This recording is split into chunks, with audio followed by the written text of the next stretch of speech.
Hello, and welcome to episode 563 of the Juicebox Podcast.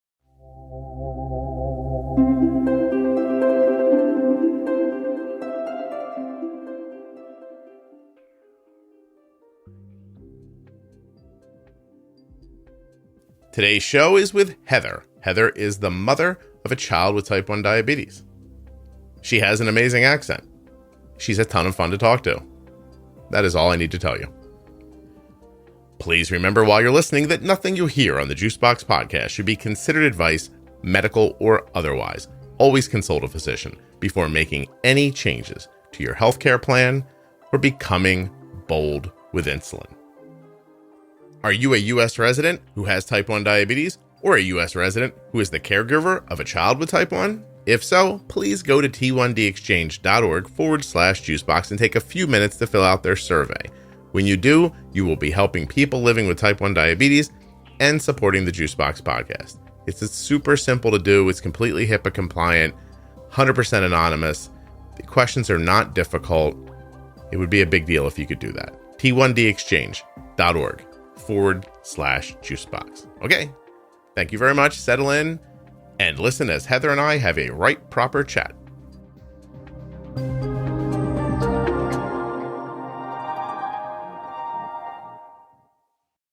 This episode of the Juicebox Podcast is sponsored by the Contour Next One blood glucose meter.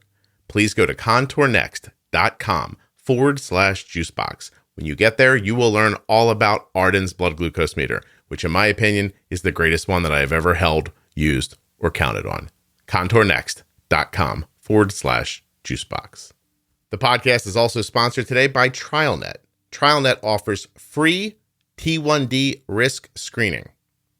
TrialNet.org/juicebox. Free T1D risk screening. Later during the ad, I'll fill you in on why that might be interesting to you. All right, let's get started. Here comes Heather. Okay, so my name's Heather, and I am an English mum of Oscar, who is my type 1 son. He's 12, and we actually live in Spain. We live in the south of Spain. I've got two other boys, and I'm married to my Spanish husband, Alejandro. That sounds very much like a romance novel. Alejandro, yeah. It really does. After 20 years, it's not so much of a romance novel anymore, but it was at the beginning. 20 years and one pandemic later, and you're like, there he is. Oh, no. Definitely not romantic anymore. I'm starting to get that. Like, I'll start talking, and I can see Kelly and Arden will look up at me, and they're like, oh, God, look, he's talking. Yeah, I was like, well, totally. It's not natural, is it? Just to be sitting, around with each other all day, every day. Yeah. Yeah. And you don't have whatever that thing is. I mean, I guess I'm speaking for myself, not all men, but I'm irritated by the women in my life, but I don't tell them about it. but the girls seem to have no trouble letting me know. So just like, oh, okay. Sounds familiar. I've got to say, it sounds familiar. Thing is, I'm like totally outnumbered in my house because it's me plus three boys. So I've I've got to state my rights. Yeah. I've always found the most interesting part of being married to be like you're in some sort of a disagreement and someone is running down a list that appears to have been started the day you met about what's wrong with you. And you're just like, I love you, sweetie. I don't know what the problem is. I just love you. And she's like, it doesn't matter. And you're like, okay. Because in 1998, I was like, oh my God. Kept a list. Oh no. Yeah. I feel like she had, anyway, it might not be right, but I feel like whatever the first thing was that I ever did to wrong her, she's aware of it and has it written down somewhere, I think. The thing is, I've learned, like, after 20 years, I've learned something about myself that sometimes I just need to think for 3 seconds before I say what I'm going to say. Yeah. And that really helps. Because I talk too much usually. So I've started trying to do that now. I find myself, I work out my thoughts out loud, which probably doesn't come to a surprise to people who listen. But I don't think that's as pleasurable in real life as it is on a podcast. Yeah, totally. Yeah. People are not going to find that so amusing at home. But I'm like, I'm thinking, I need a new car. And I'm like, well, so I've got it down to these two. And my thought process is arduous. And I like to run it around people. I'm like, what do you think of this? I can just see everybody's like, I don't care. Like, at one point, my wife's like, I don't drive your cars ever. like car. Like, I don't have multiple cars, but she's like, I never drive any of the cars that you own. She's like, I don't care. It's not mine. It's yours. I was like, yeah, I just want your opinion. And she's like, I don't have an opinion. Like, you need to develop your inner voice, Scott. That's what it is. yeah. Well, I just gotta, I think what I really have to do is I've actually had this problem, I think, my entire life. I just sort of kind of expect that other people feel or think about things similar to me. And I know also like people think you're going to be interesting. That's what I think. I think, surely what I'm going to say is interesting. I know, and I realize it maybe isn't always. They look right through you. Well, at least you don't have a podcast so that nobody can come back at you ever and go, I know that people will listen to your podcast like you, but at the moment, I'm not interested in what you're saying. You're like, oh, geez. Yeah, that's quite a big audience for kind of getting into waffling mode. Anyway, I'm sorry. Your son who has type 1 is how old? He's 12. And was diagnosed? So he was diagnosed when he just turned 10. It was quite a kind of interesting story because so we live here in Spain and he goes to an international school, and he had just gone off on a sports trip to Dubai, to an international like world sports championship. It was like this really, really amazing trip of a lifetime. He was so young; he was only 9, and he'd gone with his school. My husband had gone with him because obviously he was quite young to travel. But I was like really feeling that distance. Like I don't know what it was, but I was just feeling so nervous about him being that far away. Mm-hmm. And my husband kept kind of sending me messages saying, Oscar's really like not himself. I can't quite put my finger on what it is.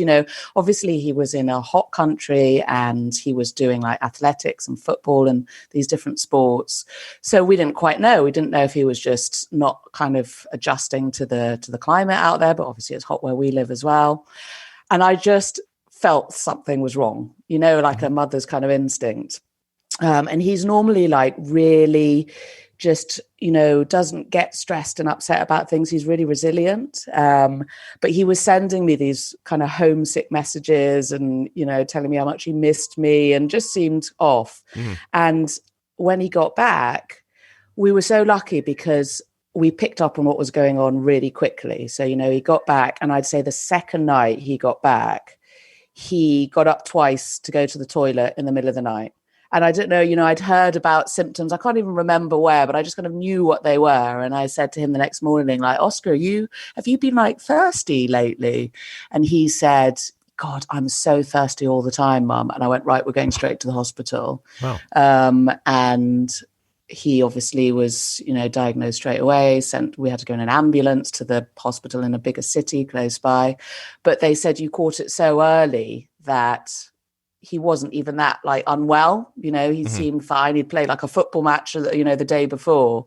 And I'm so grateful that he didn't get really sick when he was that far away from me, like hours and hours away in Dubai. So he got home and we got it, sorted quickly. But it was just that instinct. I just knew there was something not right.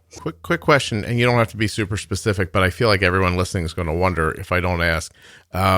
You guys own a diamond mine, or like you're gun runners? You just said that your son went to play a sport in Dubai, and I was like, that doesn't sound like it's close to Spain. But I don't. Then again, I might be 100% wrong. I just feel like I'm right about that. Yeah. So anyway, you found a bag of money one day. Like, I don't know. Is it none of my business? I don't care. I mean, it was like I say, it was a trip of a lifetime. So we're not like sending our kids, all over the world all the time. It was this big opportunity. We had to save up for it. And we were like, should we do it? Should we not? Like, we knew a year in advance that he was going to have this opportunity. This is one of these, going to an international school like here it's such a great way to live for them because they get so many opportunities to travel with the school. That's the like mentality, they want them to see the world. And all three of my boys are they're really sporty. So they get to travel with sports, which is cool. Really cool. So we're very grateful for that. I imagine as the mom to 3 boys, you knew when you were getting sappy text messages that there was something wrong. Is that when it Did you? Totally, totally. Normally, it's just like, they're just going out and doing their thing. But that's what I said. Is you just know when there's something off. And it was like, I love you, I miss you, and all this kind of stuff. And yeah, of course, they say that kind of thing behind closed doors, but like, not on messages every day. And because he'd actually been to Italy the year before when he was 8, and that's really young, and was absolutely fine, like no problem. Yeah. I find myself any decent father of sons, you always have to be like, as you pass your sons by, like, send mom a text, say hi to mom, don't forget to say goodnight to mom, don't forget, because they love you to death, but they're boys and they're not fully formed yet, and all you married ladies know guys don't really turn into humans till they're like in their 40s anyway. So I know, or beyond, but yeah, I mean, I think that boys it's hard, you shouldn't generalize, but they can be very like close to their mums. Like, I have a very close relationship with all 3 of them, but they are all, resilient, and actually particularly Oscar, funnily enough, and I've heard before other mums say, it sounds terrible, but if any of the 3 of them could cope with getting something like this, it was definitely this one. He is a real, he's independent and brave and resilient. And he was the one, I think, best equipped to deal with all of this. Yeah. I have to say, I understand both sides of that conversation. Like, I get how weird it is to say that to somebody. And yet I understand when you're a parent of multiple children thinking, if something happens to one of these people, that one can handle it better than the other. It should be him. It's like, I think, Jesus, if this had happened to my oldest kid, like, we would have been screwed. I mean, he gets completely hysterical if he gets a splinter. Like, we practically have to lock him in the room for a day. Whereas Oscar I remember once Oscar had to have a tooth removed, and the dentist said, it's really bad. We're going to have to book you in for an extraction, and this is how it's going to work, and blah, blah. And he goes to the dentist, oh, just take it out now. Give me the shot and pull it out. And he was like 7 at the time. And the dentist was like, great, no problem. Just got the pliers out and pulled it out. I don't want to have to come back. Just bang on it. Yeah, let's just do it. Face. I have to tell you, I don't know if I've ever told this here before, but I grew up so broke, and my wisdom teeth had to come out, obviously, at some point. I didn't have any insurance. Oh, no, this is going to end badly. And I was at the regular dentist office, and the guy's like, hey, you got to, I'm going to give you a card for the person I do, I work with for surgery. And I said, what's that going to cost? And I think at that point, they were like, it's $2,000. I said, well, I'm not doing that, so I don't have insurance and I don't have $2,000. And I said, what's it cost to have a tooth pulled? And he goes, what do you mean? I said, if you were to pull out a tooth right now, what would you charge me? He's like, $50. I said, well, I have $200. Go ahead and pull them out. And he shot me all full of Novocaine and had an assistant stand behind my head, both hands on my forehead, leaning into my head to hold my head down while he was yanking out the wisdom teeth. That's pretty impressive. Yeah, you got to be got to be broke to appreciate it, really. But there was just no other option. So I was like, all right, well, I'll do this then. But you know what? Like, we are so lucky here in Spain. It's the same as England. There's a free healthcare system here. Mm-hmm. It's the same as the NHS in England, and we just never have to worry about any of that stuff. Right. And it's like, I just can't tell you how much I appreciate that, because Oscar gets, as well as all of his insulin, everything, he also gets his Dexcom and his Tandem all free. Wow. On the system here. Like, no question, obviously we go for our checkups, but it is all free. Wow. It's amazing. Hey, Spain, that's pretty great. Amazing. Yeah. Well, okay. So how did you know? Why did the peeing tip you off? Just because I knew the symptoms were frequent urination and thirst. I can't even remember how I knew, but also it was so weird. There was this photo that was taken. I took of him on my phone a couple of days before, and I've heard other mums say this. And I looked at the photo, and he had lost weight, and I still look at that photo now. I hate looking at it, and I was like, this is not a photo of what my son should look like, know. And it was like, just looking at something and knowing that he was ill. It was such a horrible feeling. And luckily, they saw us. It was only 2 days later that we went to the hospital. But I kind of knew what they were going to say. No kidding. So you just picked it up somewhere along the lines. You have absolutely no idea where. Huh. Yeah. Maybe I'd heard of a friend who'd had it or something. But yeah, it was very clear. And I said to my husband that day, I said, you know what? I think our son's got diabetes. I'm taking him in. And he was like, don't be ridiculous, and it was obviously we were right. No kidding. Wow. Well, what do you do next then? If you're, I've never really asked anybody this before, I guess. I don't know why I haven't. Now I'm thinking about it. I was like, geez, I should have said this sooner. But what do you do? He's got diabetes. You get sent home. I always ask, like, what kind of stuff did you get sent home with? But how do you go about figuring out what to do? Yeah, well, this was not an easy part of it. So, like, the easy part of it was getting him there and getting him diagnosed. But my main problem is that I'm in a different country. So, I'm an expat living in a different country, and I speak Spanish, but I'm not bilingual. Like, I've learned Spanish, and suddenly, and how unbelievably overwhelmed you feel in those first couple of weeks. I was just like, and people were just talking at me in Spanish, and my husband obviously was there with me, but I felt like not only am I not taking any of this in, but I'm trying to take it all in a different language. And even though the healthcare system is amazing here, they're really behind on technology. So the general awareness of technology. So it was only 2 years ago, and my personality is just like, go home, read everything you can, get all the information you can, and then go talk to the doctor about it. And we were seeing this specialist. And I said to her, this is on like the third or fourth day, Oscar was in hospital for a week. I said, what about this Dexcom that I'm reading about? And she was like, no, it's new technology. It really shouldn't be relied on. And I was really putting me off it, saying, children don't react very well with it. I don't know how. And thank goodness I didn't listen to her, because I was like, this is ridiculous, and did all of my own research on all of it. So we were given all of this education in terms of the basics, which I was really struggling to take on board. So I kind of just educated myself at home, and that was how I kind of found sanity, basically, and particularly like carb counting and all this kind of thing. And then after a few days, for some reason, my husband's a chef, and for some reason they decided that we were a family who would be absolutely fine and we weren't going to have any problems, because my husband was a chef and we were going to know all about food, and off you go home.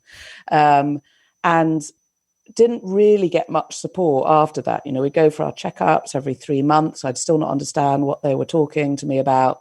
And so we've just kind of found our own way. And I don't, because I know you don't, I don't carb count at all. A lot of it's just kind of experience now, and just realizing what kind of food will do what to him. And I sometimes maybe I feel like I'm doing that wrong, but I just feel that it's more kind of it's less mentally taxing that way. I agree with you. I think it's interesting also the idea that the Dexcom was new to the medical person, and so they just said, well, that's a new thing. It's not new. It had been around for many, many years and been through a number of different iterations, but it was new to her, I guess. So therefore new. And then that's easy. And she's had a bad experience with it. And that's how easily you could have been dissuaded if you wouldn't have thought. I know. Well, if I was more impressionable, I just think, on what planet does someone, a diabetes doctor say that to somebody? Yeah. It's just like, this is absolutely the most important thing that has happened to us as a family on so many different levels is the Dexcom. Being able to see. That's it. Being able to see the data. Yeah. And what it's meant for us in terms of, being able to sleep at night, being able to have peace of mind, in the beginning, and then analyze everything. It's like 90% of the whole thing for us is that Dexcom. Mm-hmm. Yeah, no, that's incredibly interesting. I wonder if I'm going to be a conspiracy theorist for a second. I wonder if because they're free, they don't like to give them to people. I know. Well, and I don't know, like sometimes I so often think back to her, and what's really weird is that Oscar, so we've now got a much better doctor, but Oscar, and I always listen to, when your kids have a really strong reaction to an adult and they can't quite put their finger on it, but he hated her. I mean, he hated her. We'd have to go and see her every day for more education. And every time he walked into that room, his blood sugar shot up to 280 in 5 minutes. It was really interesting. And And I still think back on her. She had a really annoying receding hairline. And I've got this like nightmare vision of her with Oscar shaking in the corner and her telling me how terrible Dexcoms were. And just, she was like a witch. And I now think, should I like send her an email and say, I hope you're not saying this still to newly diagnosed families, because you're really... It's a disservice. It is. Yeah. But I don't know how she would take that. It's super funny because I have a great relationship with like the people I talk with through Dexcom about the advertisements that go on the show. And, they're like, understandably, when we first started doing this, they said like, we'll write some ads and go over them. And I was like, I really don't think that's a good idea. I'm like, I can just talk about it. Like from, my experience, I think that's a great advertisement for it. And they were finally like, yeah, go ahead. And that was lovely of them. And so I've been doing that for years. But there are times when I'm saying it where I think, like, is this even, like, I hope this is believable. But you know what I mean? Like, I know it's in an advertisement, so it might be not, but I think everything you just said, it's the greatest thing that's ever happened to me in regards to my daughter's type 1. And even being able to help other people, it's, there's so much feedback. I know I call it data, but there's so much feedback. And it's become super simple for me to look at the graph and think, all right, well, this is what happened here, and it makes it all visual and very understandable. That's the more kind of advanced stage, because you've been dealing for it for so long. Mm-hmm. But like also for me, the first thing was I can send him to school and not be having a heart attack every day. Like, when I remember we had our week at hospital and then we had a week back at home and we didn't have the Dexcom. And I was just saying to myself, how am I going to send him to school? Like I just won't be able to relax at all, and we were having to get up and do the finger prick 3 times a night with the alarm on. And oh my God, I mean, how you would think that this is a better way of doing things. I just have no idea. Yeah. So now whenever I meet anyone who's going through the same thing and they're like, what advice would you give? It's just number 1, get a Dexcom. Yeah. And then everything else is less important.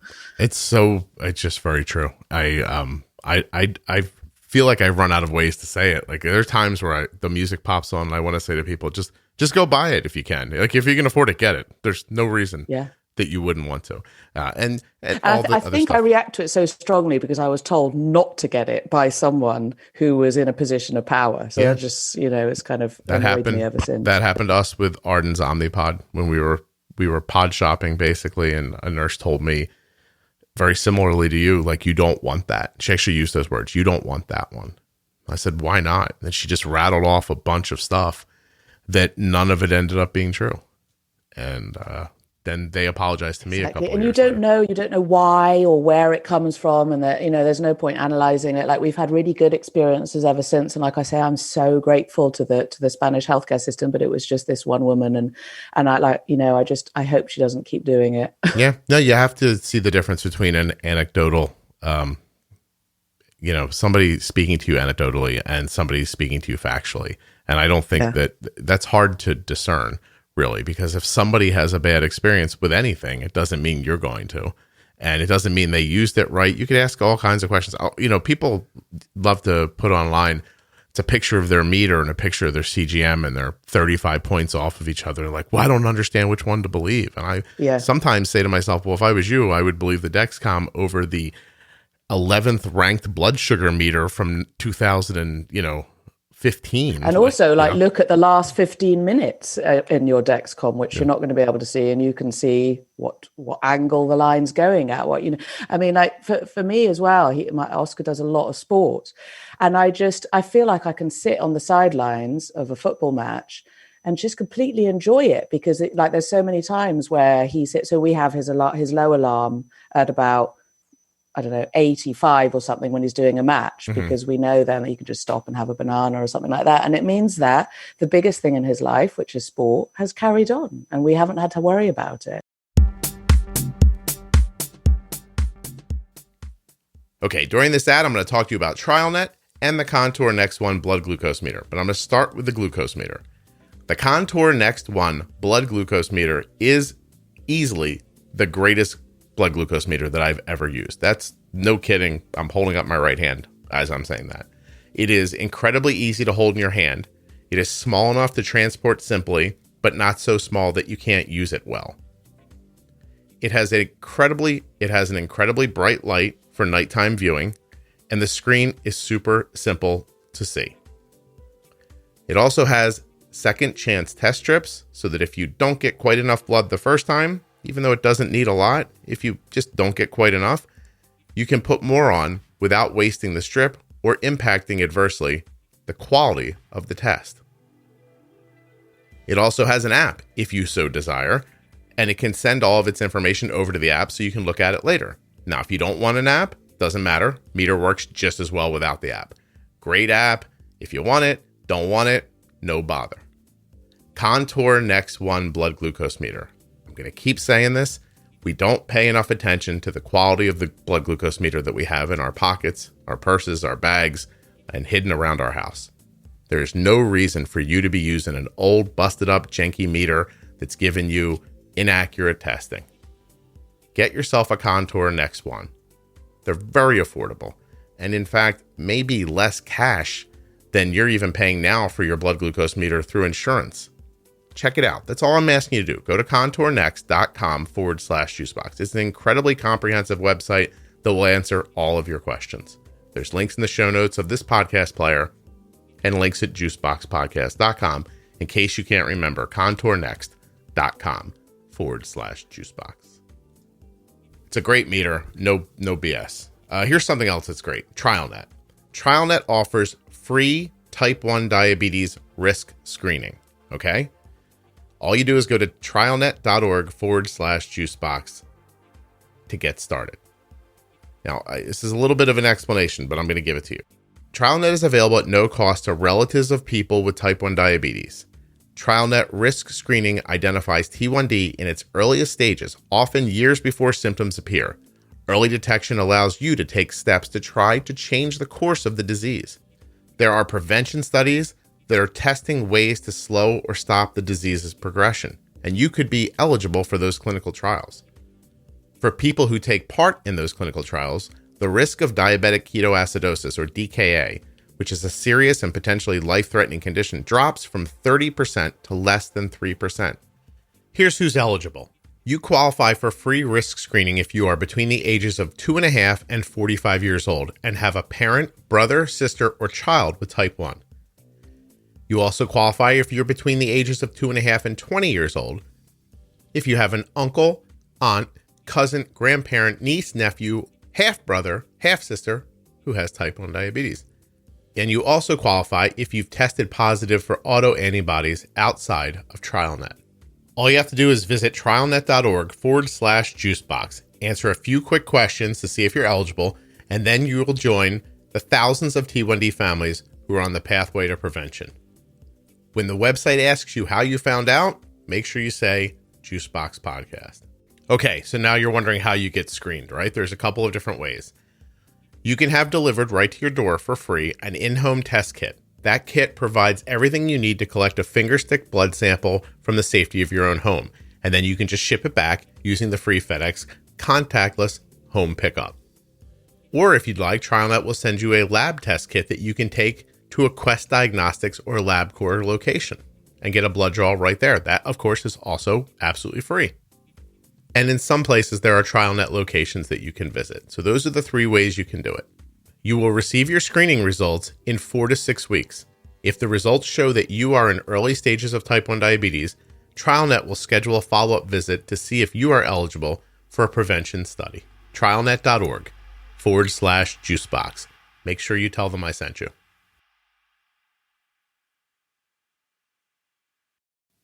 No, I agree. So you went online for this information? Yeah. Oh God. And this is my personality. Like, I will always try and find, like, I feel like I can find the truth about things, and I originally was a journalist, so I was trained to research things, and that's like ironically come in so useful now. So I did my research, but I was researching legitimate places, so I knew I was getting the right information. And what happened with us is that I got all the information, we got him set up, but then after, a year and a half of having the pump and having the Dexcom, we were definitely hitting a wall. And I know you love hearing these stories. And then I found your podcast. And in fact, I found it on a Dexcom like Facebook group. It kept kind of popping up the name of the podcast. And the problem is where I live here, the worst thing about this situation is how lonely it is. It's lonely for Oscar and it's lonely for me and my husband, because we don't know anyone who is going through the same thing. And yes, there are kind of support groups and stuff, but we never really found anyone we could really connect to. And I found it really lonely as a mum. And even though we felt we had the information that we needed, we were just, he was only like 60% time in range and his A1C could be a bit better. And then I hit the podcast and it just gave me that extra step that I was missing to kind of really understand what was going on. And it was brilliant because the English system has the different like blood sugar system. So I can always understand everything that everyone's talking about in the American system because it's the same as Spanish. And it just gave us that last little step, in terms of pre-bolusing and being a bit braver. And because I didn't have anyone to really talk to about it, and all the anecdotal stuff and all the amazing Facebook parents and everything that come in and help you is just, wow, what a life changer it's been, honestly. Right. It's also very helpful when the people who you're hearing from know that the first time they see something doesn't make it a rule, and they'll wait until they have it. Like I say sometimes on here, like if I say something on this podcast and it's not something that's just popped into my head at that moment, because if it does, I'll say, this just came to me. I've never thought about this before. But if it hasn't, if you hear me say something, it is a tried and true thing that we've done for months, if not years. Like I don't just hop on here and it's not a YouTube review of a vacuum cleaner. I don't push it across the carpet 3 times and go, oh, it sucks good. You'll love it. Like I really put a lot of pride in the fact that if I'm talking about something, I'm generally comfortable it's going to work for most people. Yeah. But I think the reason why this works so well, like your podcast works so well and the kind of social media community, is that, diabetes is something that you live and breathe 24 hours a day, and no one can understand unless they're living it. Like however much you talk to relatives and friends about it, no one can understand it. It's such a unique and slightly kind of relentless experience that finding a community that is living that 24-hour experience as well is such a kind of bonding thing. Right. And there's just so many variables that's why, like your podcast, you can just keep bringing out episodes because there's just endless things to talk about. It's fascinating. You said relentless. I never thought of that word before relating to diabetes, but it fits so perfectly. Yeah. The other night around 11 p.m. I'm talking to Arden. She's getting ready to go to sleep and I'm getting ready to go to bed and everything. And this thing pops up on her phone and it says, the Dexcom sensor is going to expire in 6 hours. And my brain just went, that's 5 o'clock in the morning. Yeah. And exactly. And that's a good example of that relentlessness. Like everything was going great. That sensor was working terrific. Her blood sugar was fantastic. We were going to bed. And now suddenly it's something to think about. Now, for me, what I said was, I looked at her and I went, you want to do this now? Because if I do it now, I'm like, I don't know, that's going to come on around 1 a.m. or so. And I don't love the sensor at the very beginning. So I'm going to wonder about it. I'm like, let's just get through 5 o'clock. And she looks at me and she goes, okay, let's do it in the morning. She goes, do not come in here at 5 o'clock and change that thing. And I was like, she goes, I will be up at 7. And I said, okay. That makes sense to me. And there's the difference, right? Because for me, I'm so confident in her settings that I think that when 5 o'clock comes and I lose the sensor, when she wakes up at 7, she's going to be okay. Yeah. And so I got up probably around 6:45. I tested her blood sugar. It was 89. And I thought, yeah, okay. And then we changed it out. And, I said to her, hey, if you think about it, test again in like an hour or so. And, just in case your blood sugar starts to drift. And in my mind, it's going to drift up because of the time of day. And sure enough, she tested and she was like 130, and we put a bolus in. And then an hour later after that, the CGM came on, and it actually was really great from the beginning. But I can see if that was, can you imagine if that was 2 weeks in or a month in? And also, like, imagine how many thoughts and decisions and thought processes you have gone through in 5 minutes. Yeah.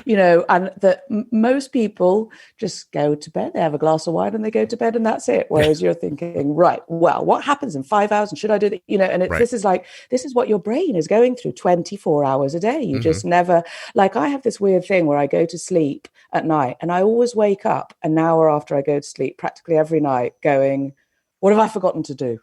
I just have this like moment of panic, every night, because, your brain is just in overdrive all the time. And of course, like the more time you do it, like we're 2 years into it now, it becomes more part of life and more natural, but it is definitely relentless. Well, those thoughts too, they're, like you said, they're impactful, but they're impactful to different people. That whole like little story I just told took like 20 seconds in my real life. Like we were able to think it through. We talked about it for 2 seconds and we were gone. And I didn't think about it after that. Like I didn't worry about it. You would think of it differently because you have 2 years into it than somebody would who's been doing it for 6 months. That moment could end up being a crippling event that lasts all night long. Yeah. And they could really get stuck. And like you said, and other people have other stuff going on in your life. Like diabetes isn't the only thing you're thinking about constantly. Yeah. Hey, you can't take your eye off the ball though, and this is, I can see how it can really be difficult for some families, because I had this really nice conversation there once with Oscar's specialist, and she does a diabetes camp here in Spain every summer. And she said, when I first started doing it, I would be like really, in a way, kind of quite thankful that her own children aren't diabetic, didn't have to go through all of this that all these kids are having to go through. And she goes, and the more time I spent doing these diabetes camps, the more incredible I realize children with type 1 are, because they are dealing with like 500 decisions more a day than any other child of the same age, and a lot of them are just completely taking it in their stride. Like, if you can manage it and they can handle things well, psychologically and mentally and everything, it can be the making of kids. They can grow up into the world and become something incredible because of what they're dealing with every day, without even having to think about it in the end. I can't tell if as Arden texts me, I know you're recording, but when you're done, you should make me French toast. She's got you wrapped around your little finger, Scott. I told her, I was like, after this, I still have to, like, there's a couple things I have to do around the house. I'm going to get our taxes prepared this afternoon. So, my wife's telling me something she needs from the grocery store. Everybody's like, I don't know. I'm just everyone's major domo. I've realized I went from being Kelly's boyfriend to the waiter. I don't know what happened, but is Arden going off to college soon? Are you still kind of looking at? Is she at home still? No, she's a junior in high school, so she's almost done. She's got one more year. Okay, and then she'll be going to college. She's looking at a couple of places now. I think she's got her heart set on one in New York, and she's been, doing her testing and trying to get everything lined up. She's trying to pull a portfolio together for what she wants to do. Does it feel like a big, big thing though, her moving out? Because you've been so involved in all her care and everything. No, I feel okay about it. Yeah. Like, it's always been my goal for her to be okay. And if she's not, and if I don't feel okay, then that means she's not okay. So I think she will be.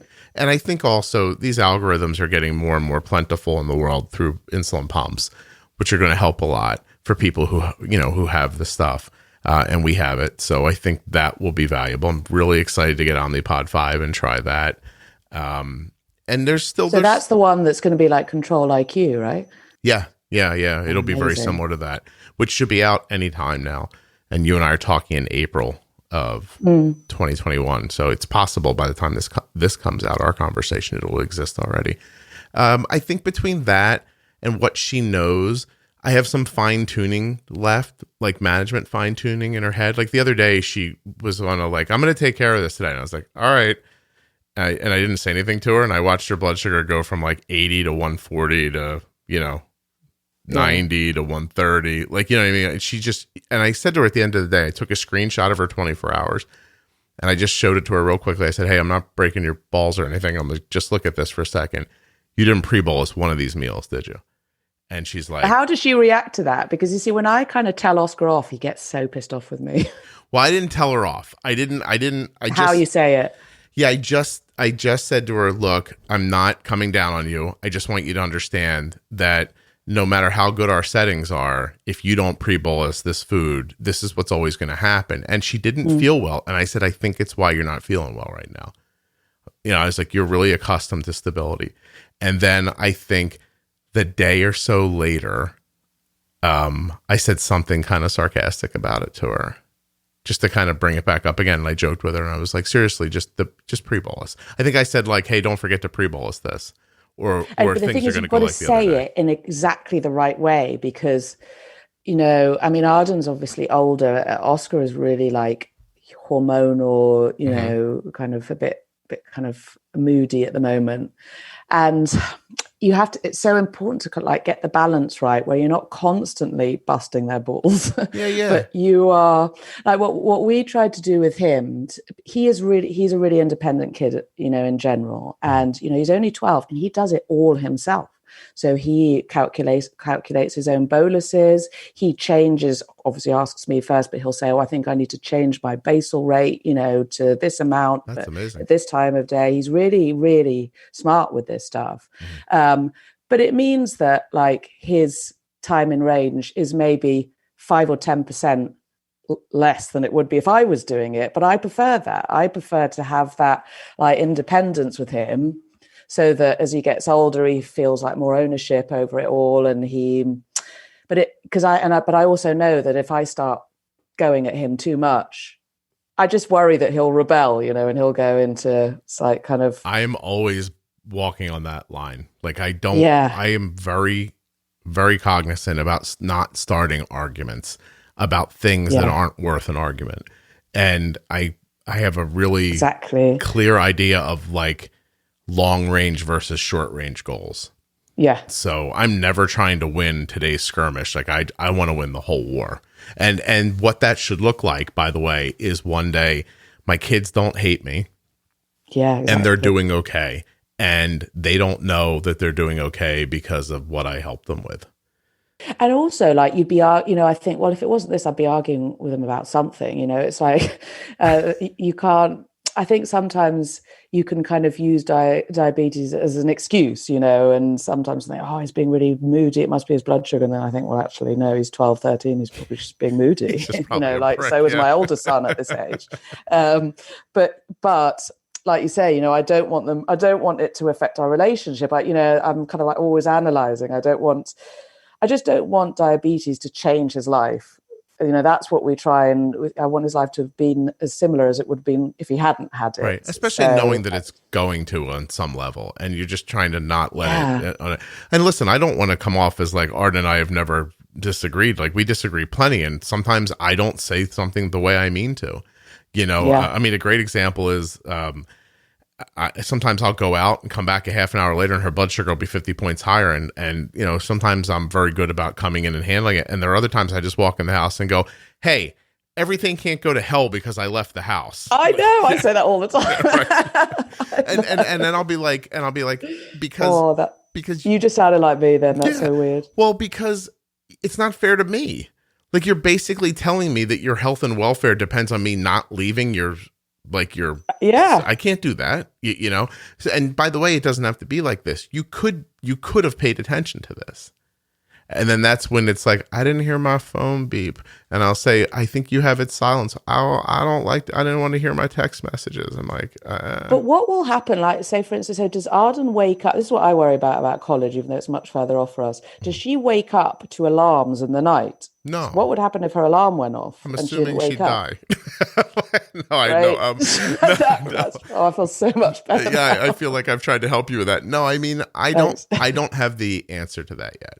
That's my one fixation. But the way I feel about it is, and my hope is, I know her enough that I think that when it becomes necessary, she'll take care of it.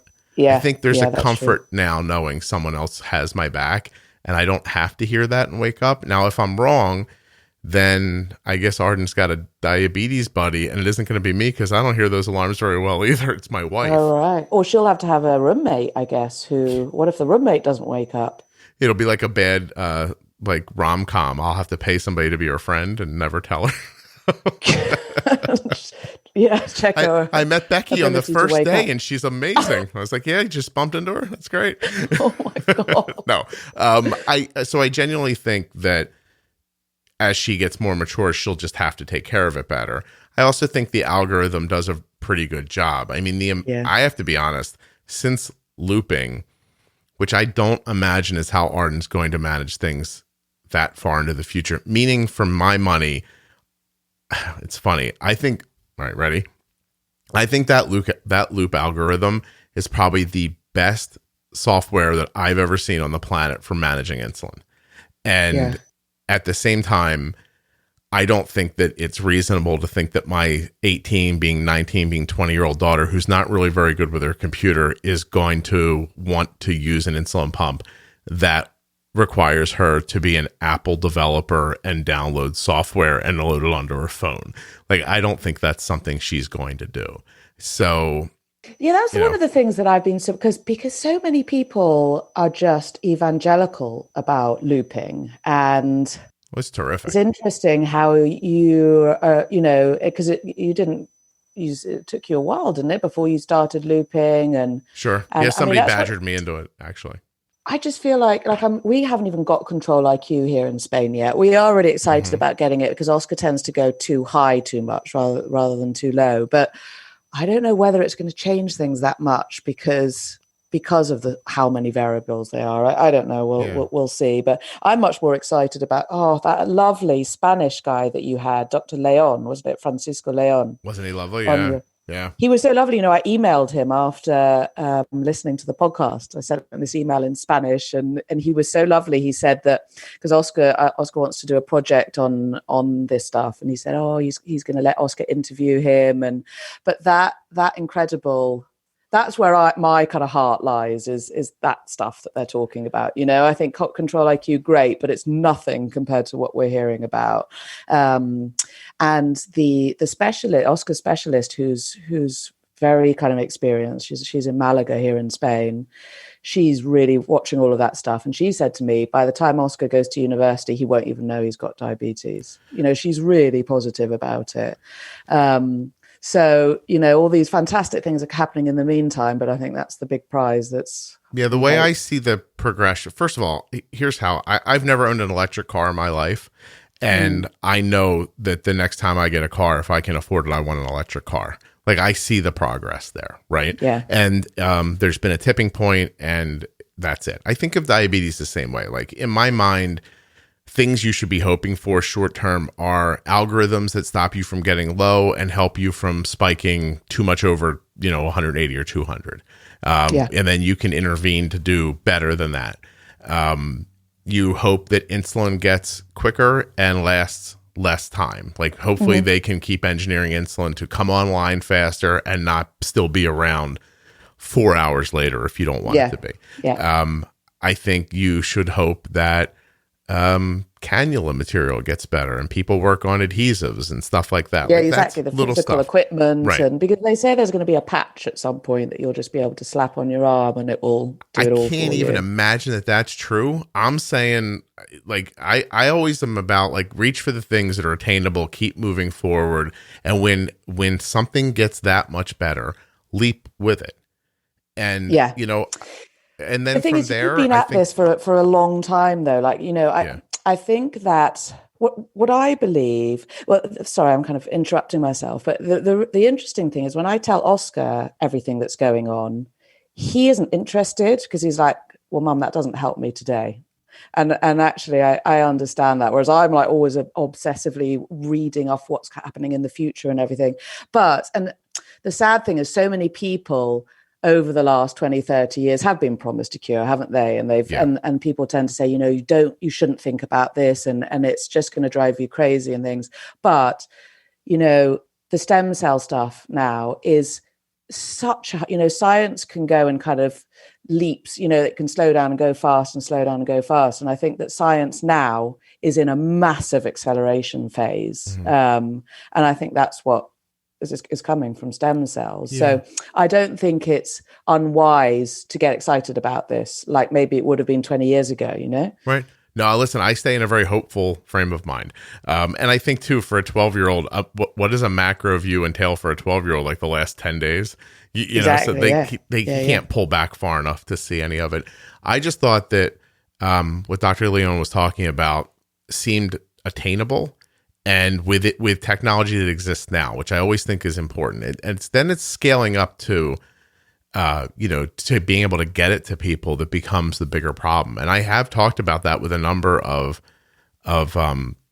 people over the decades, actually, about the idea of like, one time somebody told me, if we figure out encapsulation today, it'll take 10 years to get it to market. Like that's the kind of stuff. Why does it take so long? Infrastructure and materials. Now they say the materials won't be as big of a deal, so that'll shorten it. But I loved what he was saying, because what he was saying was, look, we could get those beta cells back in there that are working, but then your body's just going to kill them again. But we think we can stop your body from wanting to kill them and replace them. Well, hell, okay, let's do that. Like that seems right to me. And I don't know, I couldn't even tell you, like if that came to fruition and Arden was 30, maybe she'd say to herself, I'm not going to do that. I'm okay. Like she might. I've talked to people who have type 1 diabetes who are adults who are just like, I'm okay with who I am. It's interesting. You never know who you're going to be. But for people who are really struggling, that's how I feel about the algorithms right now. Like, you're on here, and, I'm talking about my daughter's A1Cs in the 5s, but imagine somebody who's A1Cs in the 9s, who's going to just slap on a CGM and an Omnipod, and they're going to talk to each other, and that A1C is going to drop by multiple points. That's a huge deal for them. That's a life-changing, life-saving situation for them. Like, if you've got it down pat, somebody sent me a graph the other day. It's like stable between 90 and 110 for 24 hours. There was one little like bump up in the afternoon, and they're like, how do I fix this? And I was like, this graph looks perfect to me. I'm like, no, I don't. Like they've become like institutionalized. They've become so used to this life in a way. It's a shame, because.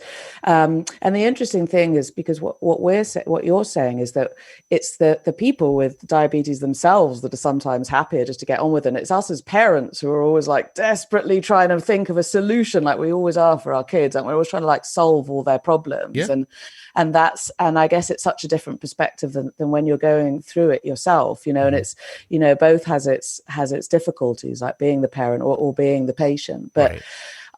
I think that what I loved about Dr. Leon was that he was talking about each obstacle and then talking about the solution to that obstacle. So he was like, first of all, the problem was, where are we going to get so many stem cells from? Well, now we've solved that. And then the next problem is, and it gives a lot of hope when you see that they are now finding the solution to all these big problems. And it seems viable. Yeah. No, 100%. I completely agree with you. And it's, it's different for every person. Like if you had massive anxiety and type 1 diabetes, well then, making diabetes go away is a big thing for you.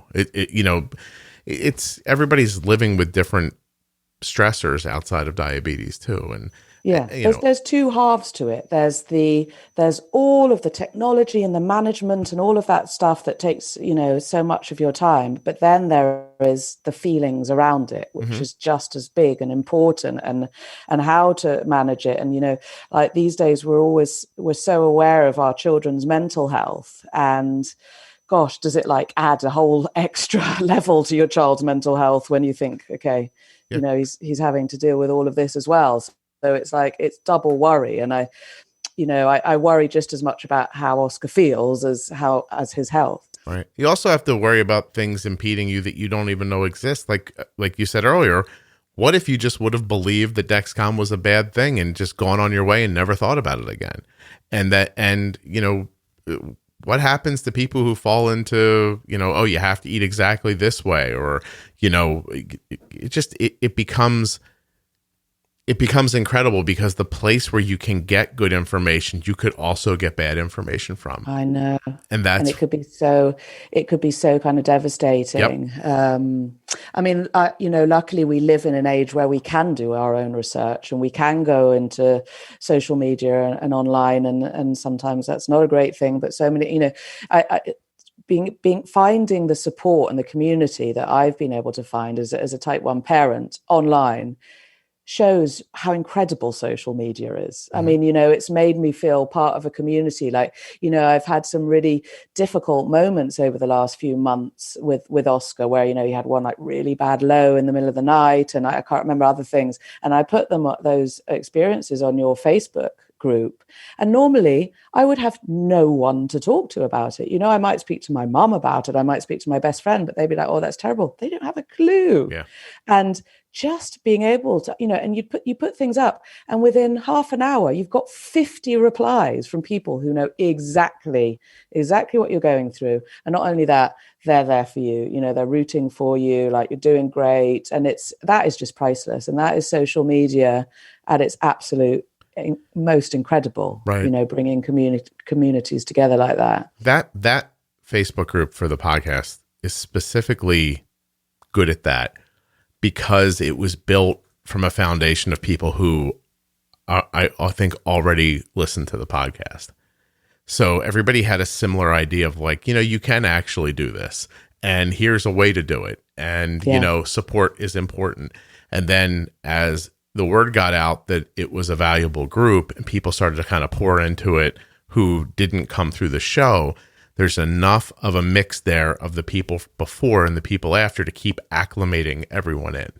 Yeah. But you must feel frustrated sometimes, though, because obviously by definition, all of these people are going to be people who really want to improve and really care, and are willing to kind of commit their time and energy to the best outcome, either for themselves or for their kids. But I guess, because you're so passionate about it, you must sometimes think, wow, I wish I could reach everyone, because, there's so many out there who have given up, or, have, rebelled, or just don't want to get involved in all of it. It's funny. I thought you were going to go a different way with that question, but you're right. But if you're me, then you have to find a way to get past that, because that becomes crippling too. Yeah, of course. And kind of maddening. The idea that, I mean, if I stop and if I get sullen and quiet and I think about it inside, I can tell you that this week I helped 2 people with their kids.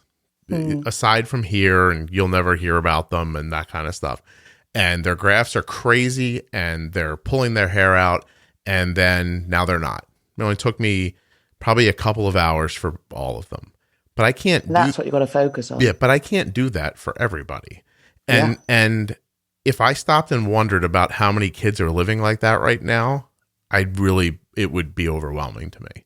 And it's like, you can't save all the rescue dogs. You can't, all these kind of things. Yeah, exactly. You just can't reach everybody. And you have to understand that, or it'll just it fries your mind. Like Jenny and I will talk about it privately sometimes, and she's really passionate about helping people too. And I think the reason why Jenny continues to come on the podcast is because it allows her to reach more people.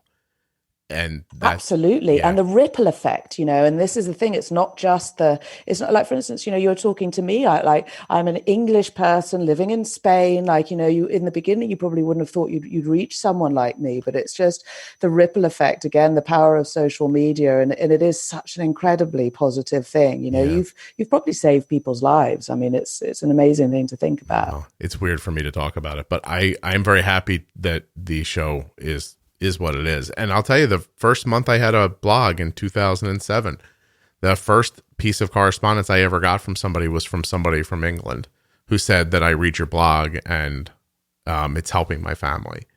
And I didn't even think I had a blog. Like, I started a blog so early, I didn't know what a blog was. Yeah. Right. And so because blogs didn't have the connotation that they do now.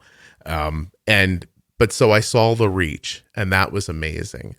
The thing I worry about most is oversaturation in anything, I saw oversaturation ruin blogging for people with type 1 diabetes to some level. There's just so many of them you couldn't keep up, and then people just gave up on them in general. And and now, as time moves on, people are like, oh, podcasts, those are a great idea. And some people see them as ways to launch businesses. Some people see them as ways to, make money. They don't realize that. I think the number is, I want to say the number's 1.5 million podcasts in existence. But is that all? I thought there'd be more. There's real, and it's coming closer to 2 million. But really, the truth is only like 800,000 of them are even active. And then the truth of that is like only 500,000 of them put up at least one episode a month. And then 80% of those only get 145 downloads lifetime per episode. So it's like blogs. Most, 95% of blogs only do like 3 posts, don't they? And then the person gets bored. But it's still there and it gets counted as a blog. So the truth is that most podcasts fail. And the reason they fail is because somebody puts it out with this expectation that, oh my God, like someone's going to find this and it's going to be great and I'm going to love it. And then nobody finds it and they don't have it. They're like, well, I'm not going to keep doing this if nobody's listening to it. And then it just dies off. You see the same thing happen with like YouTube channels. Everybody thinks they're going to make a YouTube channel and then they do. And most of them just go away. You have done something really unique with this podcast. I love podcasts. I spend a lot of time in my car and I listen to a lot of different types of podcasts. And like you're saying, so many people get it wrong, or you just stop listening, or, they don't succeed. But actually it's quite a kind of simple concept. You just have to have, and I know this isn't a real word, but it has to have listenability. Well, how would you say it? Just something that is easy and keeps your attention. It's not very easy to keep someone's attention for like an hour and a half.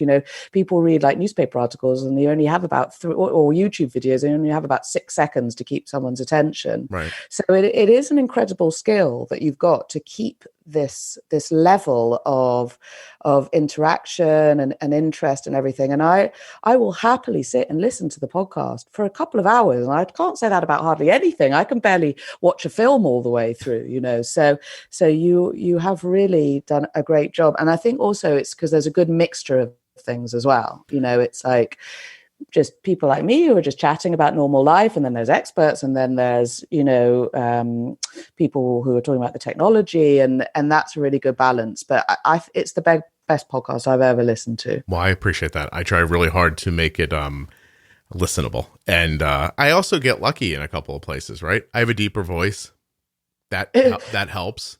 But you have a very approachable voice. Like it's just really pleasant to listen to you, and it's very hard to nail that. I'm not doing it on purpose. It's just how it worked out. If you want to thank somebody, in being mostly honest about it, I guess, thank Howard Stern.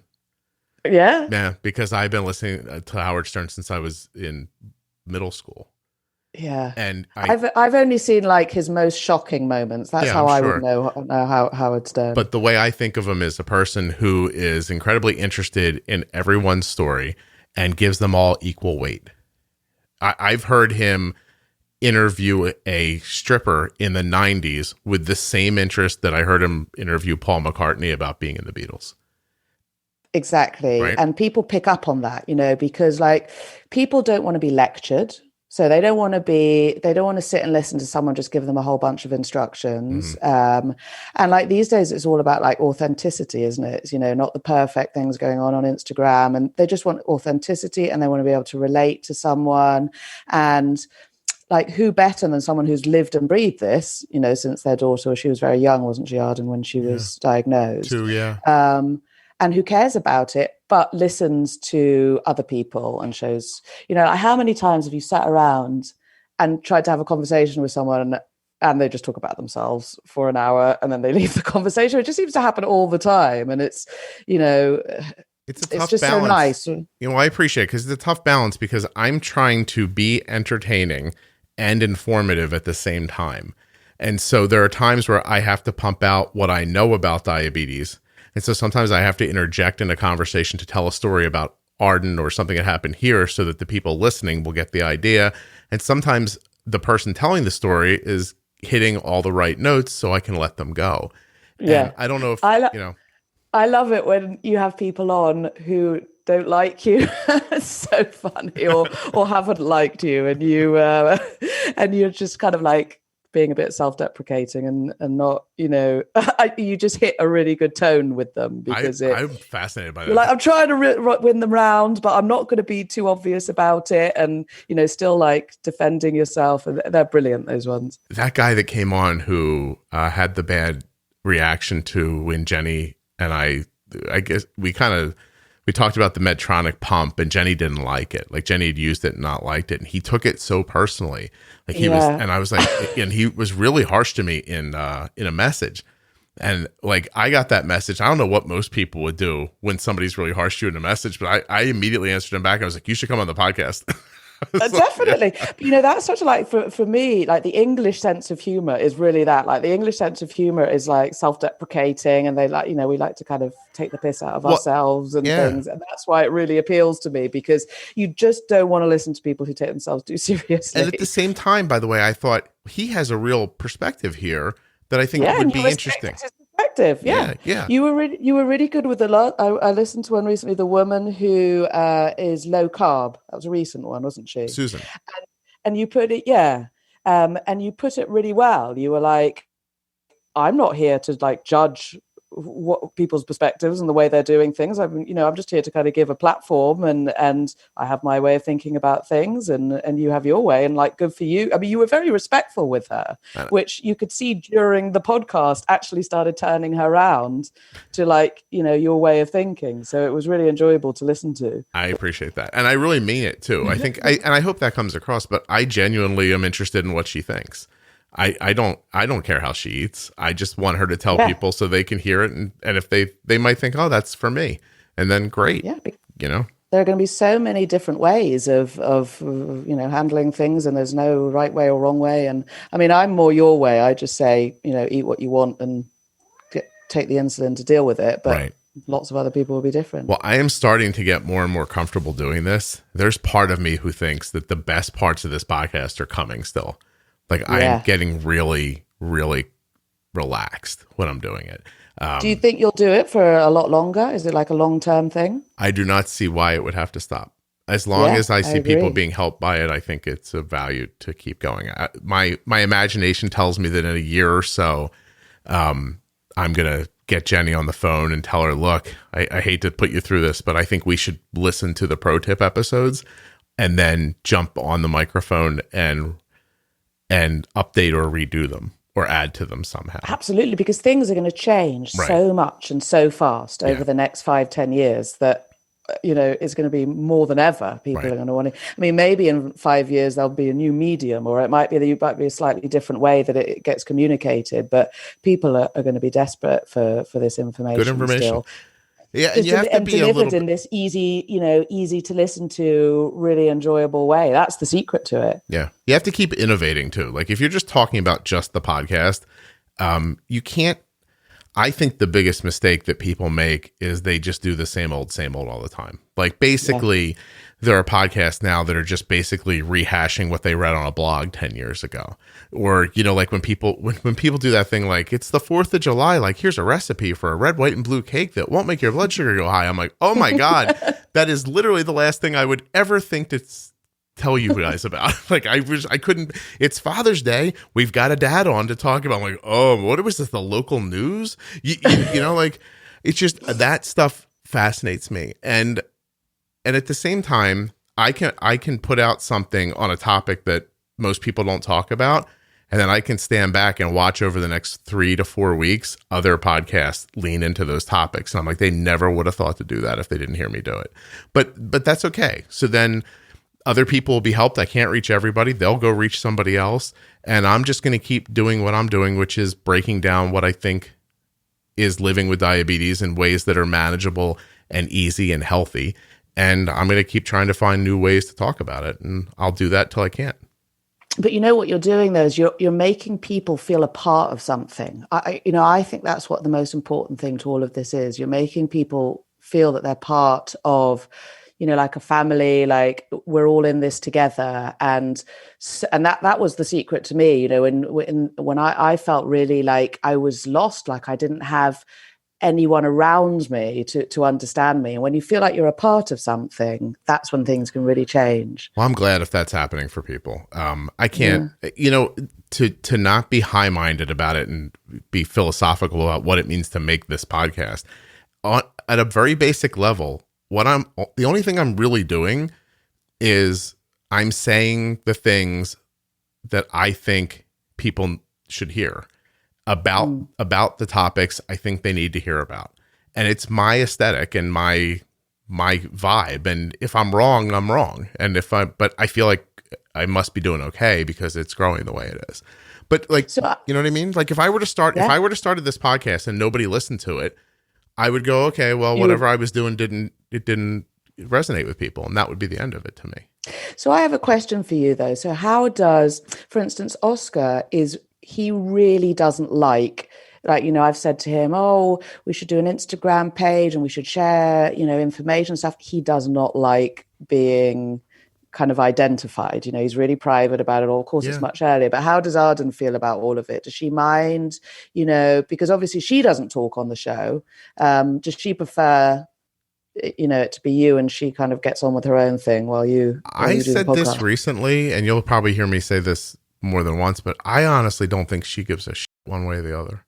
Like I just, she'll, and that's the best way for it to be. Yeah. She would never, Arden would never in my estimation, start a Instagram page that highlighted her diabetes. And at the same time, if you're following her on Instagram, I think you can see her pump and her CGM if it's there. She doesn't do anything to hide it. She leaves my house constantly with pods on her legs, wearing shorts or skirts that are below her shorts or skirts. If you ask her about her CGM, she'll show you the side of her ass, like she has no trouble. She'll just be like, look, it's like this. That's so cool. Yeah. But she wouldn't go out of her way to tell somebody. He's grown up with it. Yeah. It does not impact her like that. But I don't think in a million years, it's funny because I think that people doing that on Instagram, as an example, are helping other people with type 1 diabetes a lot. And having said that, I don't think Arden wants to be involved with anything like that. Because like she'll say to me, like if Omnipod asked me for a picture, she wouldn't want to be in it. Exactly. Yeah. I mean, that's what Oscar would be like, and that is absolutely their right, because I kind of, you have these like visions that one day he'll go out there and he'll help others and and do, and just be a mentor to younger kids. And he just doesn't want to, he's just, I want to be like my friends and I want to live my life. And, you just get on doing all of your stuff, Mum. But I just don't really want to get involved in all of it because it's the difference between a parent of a type 1 and being a type 1. Yeah. And whether he ever cared about that or not, I don't think matters one way or the other. And he could also end up helping people privately if he wanted to, and nobody would know. But honestly, when you really stop and think about what the podcast is, you don't recognize this, but you get, right now you're getting 3 episodes a week, but I used to talk to people all the time. Like a lot on the phone. Like I'd walk people through. The reason I'm good at talking about it is because I've talked about it with so many people. I used to do a thing on Fridays where I would I'd give my entire day over to talking to people on the phone, and I'd end up talking to like 8 or 10 people on a Friday. Wow. And that is like, and get them all straight. And then there was and then there was one day where I was like, blogging's kind of falling apart, and because people don't read. For some reason, everybody's just like not done reading. And I thought, I bet you people would love to hear these phone calls. And then I was like, I wonder how I would do that. And then I went through my, it was it. And I just was like, I had done an interview a number of years before with Katie Couric, and she said I was good at talking to people. So I was like, I could probably make a podcast. Wow. And then that was it, really. I just was like, all right, I'll try this now. And then my first idea was horrible.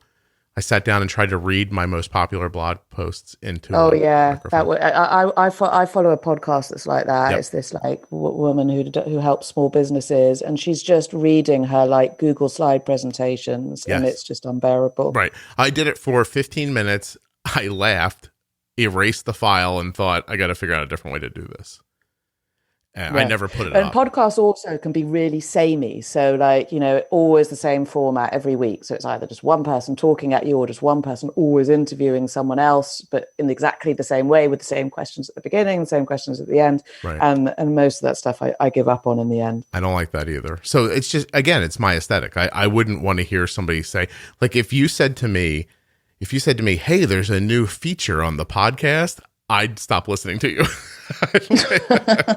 But that's how most people do it. Like, we're gonna do a new feature about how people eat. I was like, I would never say it that way.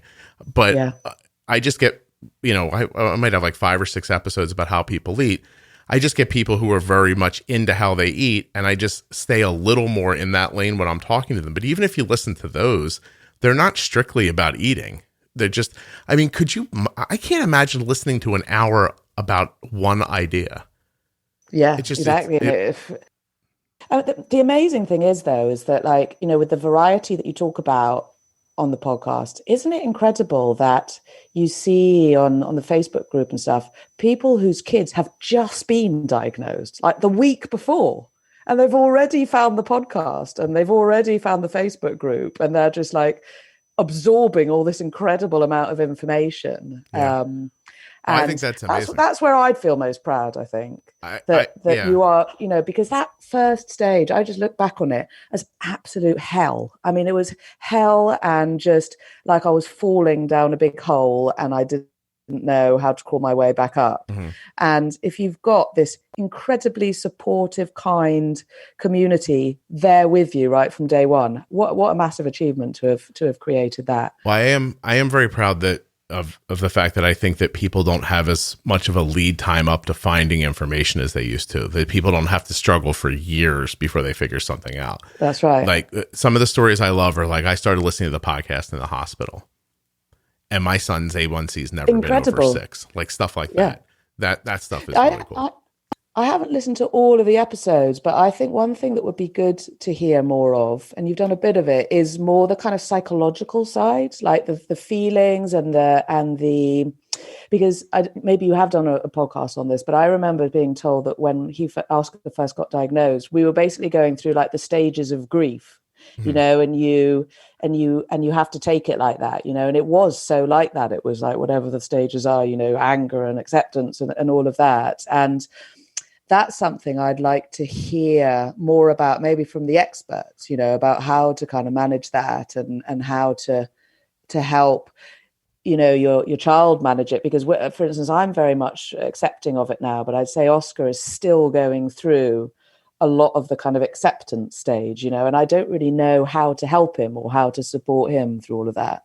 Yeah, you're looking for, I can't think of the episode. It's been up either at the very end of 2020 with a therapist, and her name is, oh gosh, I'm so embarrassed.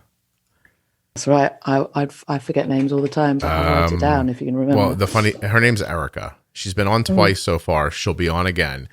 And I have been thinking about that, but the truth is, like a Jenny, but for the feeling side. This is how I feel about Erica, but it took me a long time to find Erica. So if you had actually listened through the entire podcast and you were focused on this idea, you'd be able to say, oh, he's tried to do this 2 or 3 times and couldn't find the right person. And I finally found Erica, and she's terrific. So even like a kind of pro tips type thing, you know, like what to do if they're having burnout, what to do, because I do think that the psychological side is just as profound and important as just the physical management of all of it. Well, yeah, you're right. And I am working towards that. At the same time, you have to blend things together a little bit, because if you want some secret backroom stuff, if you just put out an episode about one specific thing, you run the risk of people looking at it and going, well, I don't have burnout, so I won't listen to that.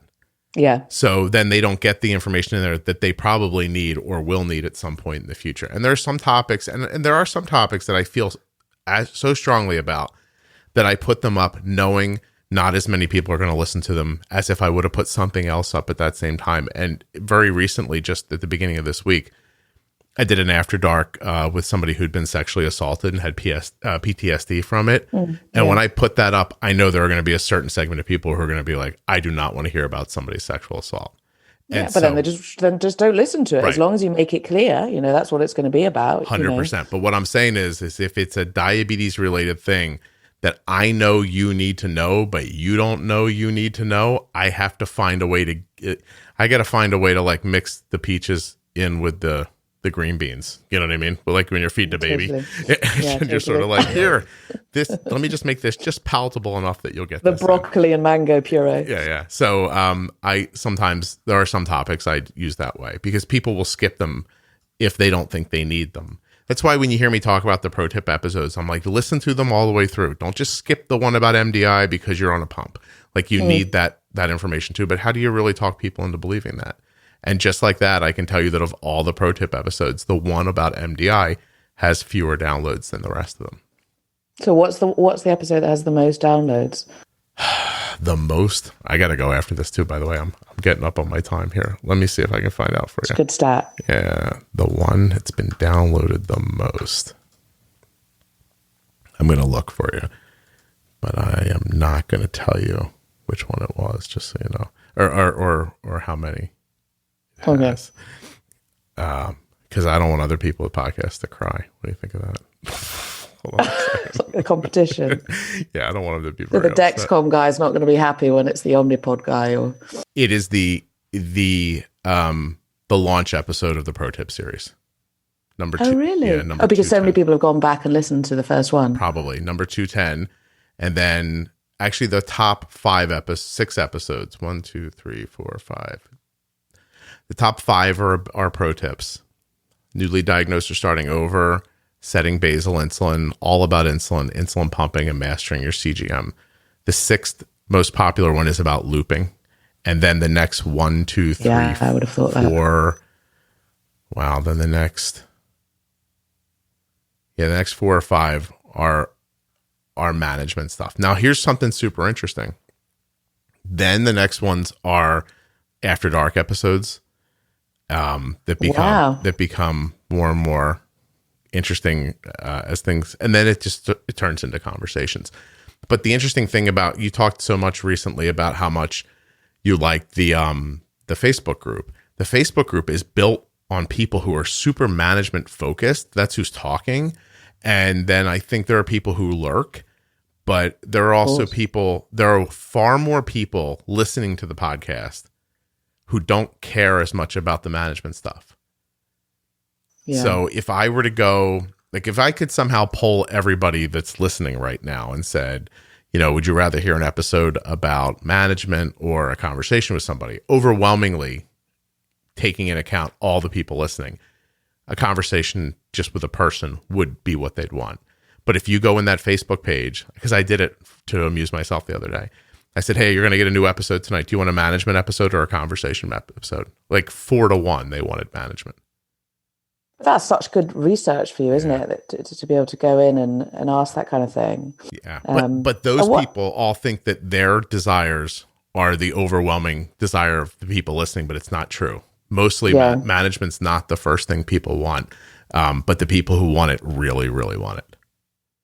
And what's happened to Jenny? Is she like now massively, oversubscribed, popular? You can't get an appointment with her because she's so fantastic. It's getting hard to get an appointment with Jenny, yes. Yeah, that's cool. But with good reason too. Because again, Absolutely. She could have been a different person and it wouldn't have come off the same way. Jenny, who had no previous, like Jenny didn't talk in front of people like this ever in her life. Like she'd never been on podcasts before. I just talked to her and I was like, man, I not only agree with this person, but I love how she talks about it. I love her. Like she's got an aesthetic that I really subscribe to. She's nothing like me. You wouldn't think, but if you listen to her and I talk about diabetes, we sound like the same person. Yeah, it's because but that's always the best way, isn't it? People who are not like really trying too hard and are just natural. That's what I mean. Like people just want authenticity, they don't want anyone who's like trying too hard or trying to be something they're not. Yeah. If I see somebody say something nice about Jenny and I send it to her, I can feel her blushing through a text message. Sweet. Yeah, I can imagine You that. know, she's just very delightful. So, Yeah, she's lovely. um, She's a good kind of role model because obviously she's going through it herself as well. And it seems that so many of the people who are doing the kind of diabetes educators and stuff and the nurses, they're often diabetics themselves, which just makes it so much more relatable. well, you know what Jenny has that I really appreciate is that she does not abide bullshit for managing Yeah, diabetes, but she comes off like she would. Like yeah, she's so sweet that you don't even hear her basically telling you, shut up and pre-bolus. Don't tell me you can't do that. You know what I mean? yeah. Like, don't sit around and mismanage your basal insulin for 6 weeks. Fix it. Like, she's very direct, but in a way that is, That says it in a lovely it way. just doesn't feel like that. And it's funny because one of my favorite guests that I don't even know if people know is Chris Freeman. He's like a former Olympic cross country skier, but he talks so specifically about diabetes. He'll be like, Americans want a pill, they don't want help, and like they don't want to work at anything. And like he's been talking like that for years. And I always love talking to him because I really appreciate that perspective. But it comes off gruff from him. And Jenny's Exactly. basically telling you the Some same people thing. just that you can get off. The most random thing can be off-putting. Yeah. You know. And Chris is I've loved Chris every time he's been on the show. I think I've had him on 3 times and I don't ever have people back. And There's one guy who was, I think it was one of your medical expert guys who I can't remember what it was. He kept saying the same word over and over again. It was really annoying. I'll have to try and work out which one it is. But yeah, the most just random little detail can just make you switch off a little bit. yep. There's a person who one time spoke so slowly that I spent a day editing the gaps out of his conversation. Yeah. Because I thought if I left it in like that, people would turn it off in 5 seconds. He Yeah, just, you've got to get it right. oh, it was terrible. But it's nice the dynamic between you and Jenny as well. It's really cute. I You just get on really well, and so it's just nice to be involved in the conversation. I never thought I'd make like a real friend like through the podcast, but I have. So Yeah, it's so sweet. Yeah. Have you ever met? You have met, haven't you? one time we've met one time in person. I love it as well when you have kids on because I try and get Oscar to listen to the podcast, but again, he's a bit like, that's your thing, Mum. You get on with it. You learn the stuff and then tell me about it, kind of thing. And it's so brave when you get these little kids who come on and they're so earnest and and they're really articulate and they want to talk about everything. And I think, wow, that's impressive. Those are another example of those are more public service-y things. Not that I don't really love them because I do, but they are listened to about 10 or 15% less than other episodes. Some people don't want to hear kids talk, but I think they're I think that's a mistake for those people. It's an insight, whether you're an adult with type 1, such an insight, right, or a it's parent. so valuable. Yeah. I have one coming out soon with three teenage girls who live together on an island. And they met at school and they all have type 1. I think, if I'm not mistaken, 13, 15, and 17. And they're such good friends. And What kind of island? you're going to make me remember where they live. What, like a random Like remote island somewhere? down by Cuba somewhere. Hold on a second. Where do they live? Oh my God. How do I not remember this? It's such a And great they all decided to go and live together. No, they lived there and they met each other. Maybe it's Cayman Island. Yeah, it might be in the Cayman Islands. What's that must be so cool, though. What's the place that's a tax shelter? Is it Grand Cayman? They live in Grand Cayman. Okay. So they all go to school together and they met each other and they support each other.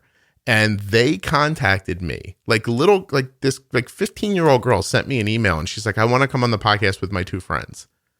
That's so brave. Yeah. And it was, I must have talked to them for like an hour and a half or more. I was having such a good time talking to them. Were they like all, interrupting each other and giggling and No, stuff? they were really great. And one of the girls was from somewhere else. They all came from somewhere else. Like one's from America, one's from Poland maybe, and one's from, I can't think of where else. And I teased the one girl. I said, is your dad a gun runner? And she's like, I don't think so. And I said, honestly, if he was, do you think he would tell you? Or do you think he'd pretend to be a Spanish teacher on Grand Cayman? Yeah, honestly, the stuff you get away with. And she's like, I don't know. And I was like, I don't know. I better go and find out. Yeah, because I think it's possible he's a gun runner. What do you think of that? And, like, have you ever had anyone who's just gotten really pissed off with you on a podcast and then just refused to carry on? Nobody's ever refused to carry on. I've had one person when it was over just say, I did not enjoy that. Please delete it. And I got, and I did. And that person, in fairness to me, had a big reveal that was tonally much different than the first half an hour. And it just got it got awkward. And what was the big reveal? I can't even tell you. Oh, no. Yeah, tell me afterwards. All right. I'll tell you what. Let's say goodbye, and I'll tell you as soon as I push stop, okay? Okay. All right. I really, Heather, seriously, thank you for doing this. I had a really good time chatting with you, and I don't know what the hell we talked about, so that's usually a good sign. That's the best kind, though. Yeah, I think so. All right. Hold on one second.